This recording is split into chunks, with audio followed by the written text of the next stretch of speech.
C'est dans cette concession que Maurice Njuguna fabrique des jouets sous la forme de minibus. De près, la version miniaturisée des bus, communément appelée Matatus, s'apparente à ceux qui circulent dans les rues de Nairobi. Il possède le même équipage et le même dispositif. Aujourd'hui, plus qu'hier, Maurice Njuguna, du haut de ses 34 ans, croit fort en ses aptitudes.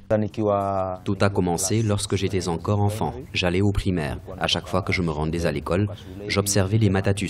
Ce qui attirait mon attention, je les reproduisais une fois arrivé à la maison. J'essayais d'en faire un semblable. C'est ainsi que la passion pour ce que je fais aujourd'hui est née. Près de 70% des 4 millions d'habitants de Nairobi empruntent au quotidien un Matatus. Au Kenya, les Matatus sont réputés pour promouvoir la culture et l'art de par leur apparence caractérisée par une décoration assez particulière aux couleurs vives. Si Maurice en fait de la fabrication de Matatus miniaturisés un métier, il croit tout de même qu'avec peu de moyens, il est possible de réaliser un rêve.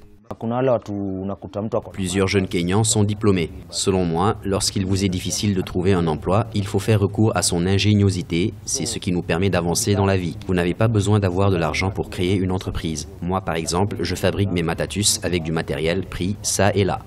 Avec l'aide de son ami Walter Muku, Maurice Njuguna parvient à réaliser des illustrations et des graphiques sur ses jouets. Ces pièces vont de 20 à 80 $ chacune. À ce jour, ils en ont vendu plus de 500 souvenirs. Dans un futur proche, Maurice Njuguna procédera à la fabrication de jouets de Matatus motorisés qui seront exposés dans les boutiques du Kenya.